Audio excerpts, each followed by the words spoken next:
నమస్తే రమగారు. నమస్తే జయ. రమగారు, చందమామ కథ ఏదైనా చెప్పండి రమగారు. ఓ చిన్నమ్మ పెద్దమ్మ కథ చెప్తాం. చిన్నమ్మ పెద్దమ్మ అంటే లక్ష్మీదేవి వాళ్ళ అక్కయ్య. ఓ మామూలుగా లక్ష్మీదేవికి అక్క జ్యేష్ఠాదేవి అని చెప్తారు అవును. కదా. మన వాళ్ళు ఆవిడని పెద్దమ్మ అంటారు. పెద్దమ్మ అంటే మనకు పనికిరాంది, చెడిపోయేదాన్ని పెద్దమ్మ వల్ల చెడిపోయింది అంటాం.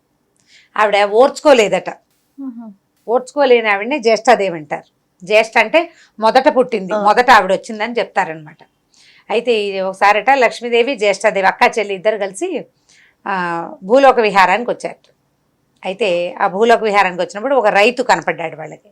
ఆ రైతు ఏంటంటే బాగా లక్ష్మీదేవిని పూజిస్తాడు. వాడి పంట చక్కగా మొక్కలు బాగా ఇంతంత ఎత్తు వచ్చి పైరు బాగుందిట. బాగుంటే ఆకుపచ్చగా ఉన్న పైరుని చూసి అక్క చెల్లి అక్కడ నుంచున్నారు. లక్ష్మీదేవి చెప్పింటే అక్కయ్య అక్కయ్య ఇగో ఈ రైతు చాలా బుద్ధిమంతుడు, వీడు మంచి భక్తుడు, వీడి పంట చూడు ఎంత బాగా పండుతుందో రేపొద్దున అంది. అనేసరికి జ్యేష్ఠది కొళ్ళు మండించి అలా పరకాయించి చూసి ఆ గడుదు గుడ్డు ఏం పండుతుంది, ఇంకేం పెద్ద పండేది ఏమిటి, ఒక వారంలో కొయ్యాల్సిన పంట అది.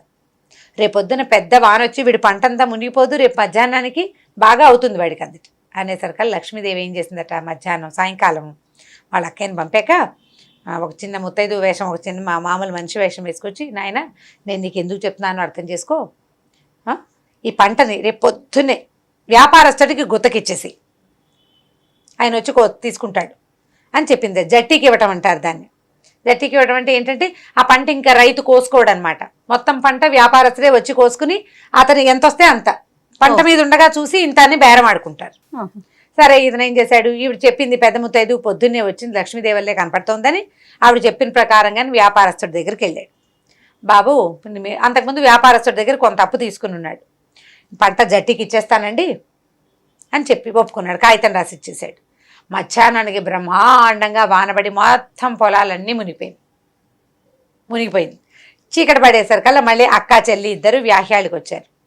ఆవిడంది పక్కపక్క నవ్వి, పెద్దక్కయ్య ఏమిటో బాగా పండుతుందన్నావే, చూడు రైతు బాగా నష్టం వచ్చింది, వీడికి పొగరు బాగా పంటను చూసుకుని పొగరెక్కున్నాడు, పోయింది చూసామా మంచిగా అయిందండి.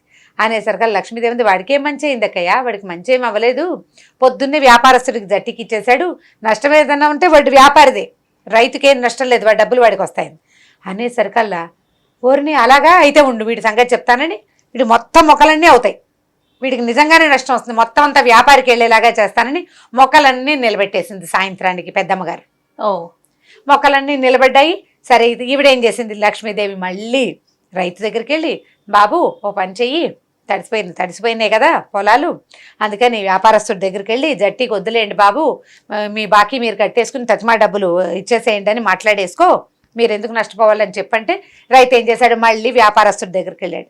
బాబు నిన్న పొద్దున మాట్లాడుకున్నావు, సాయంకాలానికి వానొచ్చింది, నువ్వెందుకు నష్టపోవాలి, అందరు రైతులతో పాటు నేను నష్టపోతాను, నీకు బాకీ ఎంత రావాలో అంత మాత్రం కట్టుకుని తత్తిమాది వదిలిపెట్టేసేయి, ఆ నష్టం ఏదో నేనే పడతాను నాయన అని కాగితం చింపించేసాడు. చింపేసరికల్లా మూడో రోజు మళ్ళీ అక్క చెల్లి వచ్చారు. ఈ పంట పొలం అంతా నిలబెట్టేసింది పెద్దమ్మ, నీళ్ళన్నీ బయటికి వెళ్ళిపోయినాయి, ఈ వాలిపోయిన మొక్కలన్నీ జయ్యమని నుంచునేసరికల్లా ఈవిడ లక్ష్మీదేవి అంది, అక్కయ్య ఏదో అన్నావే చూడేమిటో పంట పొలం నుంచుందనేసరికల్లా అయితే వీడికి నష్టం వస్తుంది, ఎవరికి నష్టం రావాలి, రైతుకు నష్టం రావాలి పెద్దమ్మగారి ఉద్దేశం. అయితే రైతుకు నష్టం రాదక్కయ్య, వ్యాపారస్తుడి దగ్గర నుంచి మళ్ళీ వెనక్కి తీసేసుకున్నాడు అనేసరికల్లా వాడికి అంతా పొగరా, నేను పోగొట్టిన దాన్ని తెచ్చుకుంటాడా, వాడి సంగతి నేను చెప్తానుండు అని చెప్పి కుప్పకి 2 బస్తాల మించి రాదు వీడికి. కుప్పలు నూరుస్తారు, కుప్ప నూరితే ఏక కుప్ప వేస్తారు, అంటే పెద్దదంటే వాడి చేతులు పట్టేంత కుప్పేస్తారు, ఒక 5-6 కుప్పలు వేసుకుంటారు, కుప్పకి 2 బస్తాల మించి రావంది, అంతకంటే గింజలు రాలితే నన్ను అడుగు, నా పేరు మారు పేరు పెట్టుకో అని పెద్దమ్మగారు గట్టిగా చెప్పింది. ఈ లక్ష్మీదేవి మళ్ళీ మారువేషంతో వెళ్ళి, అబ్బాయి ఎందుకు ఏమిటి అని అడక్కు, చిన్న చిన్న చిన్న చిన్న కుప్పలే దేనికి దానికి సెపరేట్గా నూర్చుకో, ఎన్ని ఎక్కువ కుప్పలైతే నీకు అంత ధాన్యం వస్తుందని చెప్పింది. ఏముంది పని, పెద్ద కుప్ప వేసే బదులు చిన్న కుప్ప వేయటం, ఈవిడెవరో పెద్ద మనిషి చెప్పిందని సరేనన్నాడు. సరే మొత్తం సెపరేట్ కుప్పలు వేసి చేసేసరికల్లా అందరికీ 400 వస్తే వీడికి 600 బస్తాలు వచ్చినాయి. అక్కడి నుంచి ఇవి వాళ్ళ ఇంట్లో ఉన్న ధాన్యపు కొట్లు చాలాగా 2 కొత్త కొట్లు కట్టించుకున్నట్ట. ఇంకా కొన్నాళ్ళకి మళ్ళీ అక్క చెల్లి వచ్చారు. పంట పొలం అంతా కోసేసింది. అక్క చెల్లి ఏమనుకున్నారు, ఈ పెద్దమ్మగారు అంది, రైతుకు బాగా శాస్తి అయి ఉంటుంది, వాడికి ఎన్నో బస్తాలు రాలేదు, ఈసారైనా ఒళ్ళు పొగరు తగ్గించుకుంటాడు వాడని అనేసరిగా లక్ష్మీదేవి అంది, అదేమిటి బోల్డంత ధాన్యం వస్తే నువ్వు కొత్త కొట్లు కూడా కట్టించుకున్నాడు అక్కయ్య. చిన్న చిన్న వేసాడు కుప్పకు 2 చొప్పున అందరికి 400 వస్తే వీడికి 600 బస్తాలు వచ్చినాయి. కొత్త కొట్లు కొట్టించుకున్నాడు, కట్టించేశాడండి అనేసరికల్లా పళ్ళు కొరికేసింది ఆవిడకి ఏమర్థమైందంటే, నేను వాడికి శాస్తి చేయాలని ఏదో వాడిని ఏడిపిస్తుంటే చెల్లెలే అడ్డం పడుతోందని అర్థమైంది. తెలిసింది ఆవిడకి, తెలిసిపోయి వీడికి తగిన శాస్తి చేస్తానుంటు నేను రేపొద్దున అనేసరికి ఏం చేస్తావక్కయ్యా అని అడిగింది. నీకెందుకు చెప్తాను, ఇంక నీకు చెప్తానేమిటి, నేను చచ్చినా చెప్పను నీకు, నేను చెప్పినవన్నీ నువ్వు సరి చేసుకుంటున్నావు, వాడు నీ భక్తుడని, వాడో దొంగమొహం నువ్వు ఇంకో దొంగమొహం అని చెల్లెల్ని తిట్టి రొసరొసలాడుతూ వెళ్ళిపోయింది అక్కయ్య. సరే ఈవిడేం చేస్తుంది, మళ్ళీ రైతు దగ్గరికి వెళ్ళి ఒక మంచి ఉపాయం చెప్పింది. ఉపాయం చెప్తే మర్నాడు అక్క చెల్లి వెళ్ళారు రైతుకు శాస్తి చేయటానికి. ఆవిడ వెళ్తుంది, చెల్లెల్ని వెంబడి పెట్టుకెళ్తుంది. ఇద్దరు వెళ్ళేసరికి ఏముంది, రైతు ఇంట్లో ఏదో సన్నాహం జరుగుతుంది. బయటంతా బస్తాలుగా ధాన్యం ఉంది, మామిడాకులు తోరణాలు కట్టారు, గొడ్లు కనపడుతున్నాయి, ఏవో ఆవులు ఇవి కనిపిస్తున్నాయి, సన్నాయి మేళం వినపడుతోంది.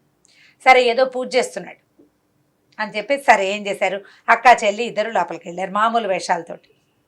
ఏం పూజ చేస్తున్నావు నాయన అంటే, అమ్మ జ్యేష్ఠాదేవికి పూజ చేస్తున్నాను, ఇదంతా ఆవిడ మహత్యమే, మామూలుగా 2 కోట్లు ఉండేవి నాకు, ఇప్పుడు 4 కోట్లు కట్టించుకున్నాను, పెద్దమ్మ తల్లి దయ వల్ల పంటలు బాగా పండినాయమ్మా, జ్యేష్ఠాదేవి కోసం పూజ చేస్తున్నాను అన్నాడు. అనేసరికి ఆవిడకి చాలా సంతోషం వేసేసింది.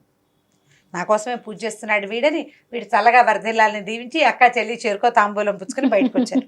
బయటకు వచ్చి వీడు పిచ్చివాడు అనుకున్నాను, వీడు మంచివాడు కాదనుకున్నానే, వీడు పొగరనుకున్నా, కాదు వీడికి నన్ను గుర్తుపట్టాడు, వీడు నా ప్రతిభ వల్లే వీడికి డబ్బులన్నీ వచ్చినాయని వీడికి తెలిసిపోయింది అని ఆవిడ నవ్వుతూ సంతోషంగా వెళ్ళిపోయింది. అమాయక పెద్దమ్మ. అసలు సంగతి ఏమిటి, లక్ష్మీదేవి ఏం చెప్పిందంటే, నా పూజ చెయ్యిద్రా నాయన, మా అక్కయ్యకి చెయ్యి, ఎవరు అడిగినా నా పూజ నాదే చెయ్యి, పేరు మా అక్కయ్యది చెప్పు, లక్ష్మీ పూజ చేస్తూ వాళ్ళ అక్కయ్యకి పూజ చేస్తున్నానని చెప్పాడనమాట. దాంతో ఆవిడ ఇంటికి వెళ్ళిపోయింది. రైతు హాయిగా ఉన్నాడు. అప్పటి నుంచి అతనికి ఎప్పుడూ ఎలాంటి ఇబ్బందులు రాలేదు. అతను అక్క చెల్లి ఇద్దరికి తాంబూలాలు పెట్టేవాడు, అక్క పేరుతోటి కూడా ఒక తాంబూలం పెట్టేవాడు. ఇప్పుడు మన వాళ్ళు చెప్తారు, లక్ష్మీదేవి ఎక్కడుంటే జ్యేష్ఠ కూడా అక్కడే ఉంటుంది. మనం లక్ష్మిని అవమానించేటట్టుగా మనల్ని ప్రేరేపిస్తుంది జ్యేష్ఠ. ఆవిడ ప్రేరేపిస్తుంది మనని. అవమానకరంగా మనం పదే ప్రవర్తించగానే లక్ష్మీదేవి కోపం వచ్చి వెళ్ళిపోతుంది. జ్యేష్ఠాదేవి మన ఇంట్లో కొలువై కూర్చుంటుంది. పెద్దవాళ్ళు ఇదివరకు చెప్పేవాళ్ళు గుర్తుందా, వాకిలి చీకటి పడ్డాక ఇల్లు చిమ్మకూడదు, పొద్దున్నే వాకిట్లో ముగ్గు ఉండాలి, ఆవిడకి పొద్దున్నే ముగ్గులేని వాకిళ్ళు, చీకటి దీపాలు పెట్టాక ఊడ్చే ఇళ్ళు అంటే ఇష్టం. అంటే అపరిశుభ్రత ఎక్కడ అంటే దుష్ప్రవర్తన ఉన్న చోట జ్యేష్ఠాదేవి ఆవిడకి ఇష్టం. నిజానికి అక్క చెల్లి ఒక పక్కనే ఉంటారు. మనం ఆవిడని తరివేస్తే ఈవిడ కొలువై ఉంటుంది, లేకపోతే ఆవిడ అణిగిమణిగి ఉంటుంది చెల్లెల దగ్గర, అవకాశం కోసం చూస్తూ ఉంటుంది. అందుకని మన దగ్గర ఉన్న లక్ష్మిని ఎప్పుడు గౌరవించాలి.